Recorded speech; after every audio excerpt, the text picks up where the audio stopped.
안녕하세요. 김태현 목사입니다. 뚜벅뚜벅 메시지. 오늘은 사무엘상 강의 13번째. 억울한 일을 만나거든. 억울한 일을 만나거든. 사무엘상 8장 1절에서 9절의 말씀 가지고 함께 뚜벅뚜벅 걸어가겠습니다. 사무엘상은 크게 세 부분으로 나눠지죠. 1부는 사무엘상 1장에서 7장까지로 신정 전치 최후의 사사로고 여겨지는 사무엘의 기사를 기록하고 있는 부분이고요. 2부는 8장에서 15장으로 이스라엘이 신정 정치에서 왕정 정치로 들어서면서 이스라엘의 최초의 왕 사울의 이야기를 중심으로 기록하고 있습니다. 3부는 16장에서 31장까지 다윗의 등장과 끊임없는 도피 행로의 이야기를 적고 있죠. 이 다윗의 도피는 사무엘상 31장에서 사울이 블레셋과의 길보아산 전투에서 사망함으로써 막을 내립니다. 오늘 본문은요, 이스라엘이 신정 정치에서 왕정 정치로 넘어가는 첫 부분의 기록입니다. 이 장에서 가장 많이 나온 단어가 무엇일까요? 바로 왕이라는 단어가 10번가량 나옵니다.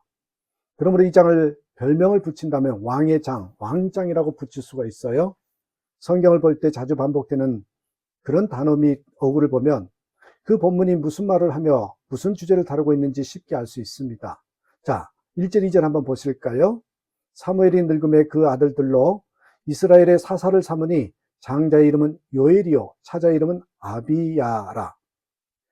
그들이 브엘세바에서 사사가 되니라. 자, 본문을 보면 성경에 공식적으로 이름이 거명되어 나오는 마지막 사사는 사실은 사무엘의 두 아들이죠. 요엘과 아비야입니다. 이 대개 사람들은 흔히 마지막 사사하면 사사에게서 가장 많이 알고 있는 것 중에 하나가 삼손을 떠올리죠. 그러나 여러분, 공식적으로 마지막 사사는 사무엘의 두 아들입니다. 요엘과 아비야.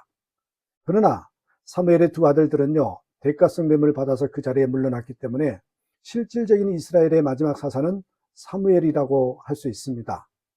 사사는 신정정치 시대에 신의 대리인의 역할을 하면서 백성을 다스리고 이끌고 또한 송사를 최종적으로 판결하는 대법원장 역할을 한 사람이었습니다. 그래서 영어로 사사를 심판관, 그런 뜻에서 저지, 사사기를 저지스라고 부릅니다.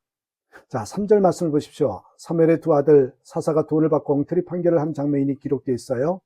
그들이 뇌물을 먹고 판결 엉터리를 함으로써 무전유죄의 판결을 하니까 이스라엘 모든 장로들이 생각하게 되었습니다.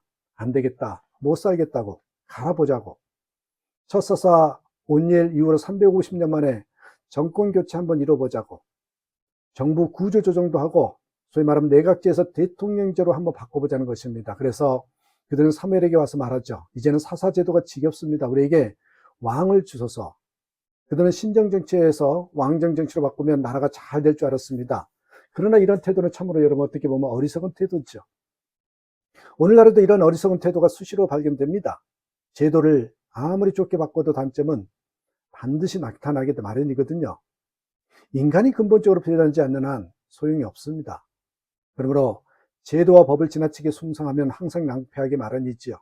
오직 변하지 않는 하나님, 변하지 않는 말씀 중심으로 살 때, 그래서 인간이 변할 때 참된 선이 이루어지게 되어 있습니다. 그 장로들의 요청을 듣고 사무엘이 얼마나 섭섭했겠습니까? 그 배신감이 어떻겠어요? 물론 아들이 잘못되었기 때문에 사무엘에게 도덕적인 책임은 있을 것입니다. 그래도 아들을 문제 삼아서 신정정치 제도까지 뜯어고치자고 하니까 사무엘로서는 얼마나 기가 막힌 일입니까? 사실 사무엘의 아들의 문제는요, 인간의 부족함의 문제이지 신정정치 제도가 문제는 아니거든요. 사무엘은 매우 섭섭했을 것입니다. 그렇지만 일반 정치가들처럼 장로들과 네가 잘났다, 내가 잘났다고 싸우겠습니까? 그런 식으로 장로들하고 싸우면 백성들에게는 밥그릇 싸움으로 비치거든요. 그래서 사무엘은 섭섭한 마음을 꾹 참고 그저 기도하죠. 사실 기도로 문제를 풀려는 모습이 진정한 해결책입니다. 억울한 일을 만나거든 달리 풀지 말아야 합니다. 다른 인간적인 방법으로 그 일을 풀려는 순간부터 부작용이 생긴 거거든요. 오직 기도로 문제를 풀어야 됩니다. 그러면 정말 신기하게 풀리게 되고요. 그런 의미에서 믿는 자에게 기도라는 평안과 지혜와 은혜의 통로가 있다는 것이 얼마나 큰 축복인지 모릅니다. 기도할 때 어떤 일이 벌어집니까? 7절 8절 말씀을 보십시오. 하나님께서 사무엘에게 위로의 음성을 주시잖아요. 사무엘아, 그냥 그들의 말을 들어주라. 그들이 거부하는 것은 네가 아니라 나다. 그들은 애굽에서 인도하던 날부터 400년 동안 계속 그래왔다. 너무 상심하지 마라. 이 하나님의 말씀에 사무엘이 얼마나 위로가 되었겠습니까? 하나님이 사무엘의 입장에 대신 서 주심으로 사무엘의 아픔을 대신 나눠주는 것, 이것이야말로 사무엘에게 가장 큰 위로가 되지 않았겠습니까? 너를 거부하는 것이 아니라 나를 거부하는 것이야. 싸우지 않고 기도하니까 이런 위로가 찾아왔습니다. 우리는 이 원리에 담긴 의미를 파악하고 실생활에 적용할 수 있어야 합니다. 예를 들어 누가 약속을 어기고 사기를 쳤습니다. 얼마나 속이 상해요? 바로 그 순간 기도하면 하나님의 위로의 음성이 들릴 것입니다. 아무개야, 그 사람 너에게 사기친 것이 아니고 내게 사기친 것이야. 하나님께 사기쳤으니 그 사람이 회개하지 않고 일이 잘 되겠어요? 누가 나에게 억울한 누명을 씌웁니다. 얼마나 속이 상하겠어요? 바로 그 순간 기도하면 역시 하나님의 위로의 음성을 들려줍니다. 아무개야, 그 사람 너에게 누명을 씌운 것이 아니라 내게 누명을 씌운 것이야. 하나님께 누명을 씌우셨으니 그 사람이 회개하지 않고 길이 열리겠느냐는 거죠. 그런 하나님의 위로하심의 음성을 들으면 속이 시원하고 마음에 평안이 깃들고요. 오히려 나를 힘들게 했던 사람을 긍휼히 여기는 넉넉한 마음까지 생길 것입니다. 누가 나를 힘들게 했을 때 치고받고 싸우고 논쟁하는 편보다 아무래도 기도하는 편이 훨씬 낫습니다. 기도로 우리의 삶에 하나님을 개입시킬 수 있어야 합니다. 하나님 우리 편이 되어주시면, 그리고 하나님이 우리의 심정을 이해해 주시면 이 고통 많은 세상에서도요, 어렵지 않게 살아갈 수 있을 거거든요. 살다 보면 때로 마음이 힘들고 기가 막힌 상황을 만나게 됩니다. 그처럼 기가 막힌 상황을 만나도 기가 죽지는 말아야 합니다. 그때 다른 일보다 하나님께 기도해야죠. 그러면 우리는 반드시 우리를 위로하시고 격려하시는 하나님의 음성을 듣게 될 것입니다. 우리의 기도가 죽지 않으면 기가 죽는 일이 없게 될 것입니다. 사람은 우리를 배반해도 하나님은 우리를 배반하지 않을 것입니다. 사람은 필요에 따라 우리를 떠나도 하나님이 결코 우리를 떠나지 않을 것입니다. 사람은 힘들 때 우리를 놓는 일이 있어도 하나님은 우리를 놓지 않으실 것입니다. 미국 텍사스의 잭 테일러라는 목사님이 계셔요. 이 목사님은 붕의를 하실 때마다 그 표현은 언제나 임마누엘입니다. 그분은 성도들을 가르칠 때 하나님이 나와 함께 계신다는 그 사실만을 가르치시죠.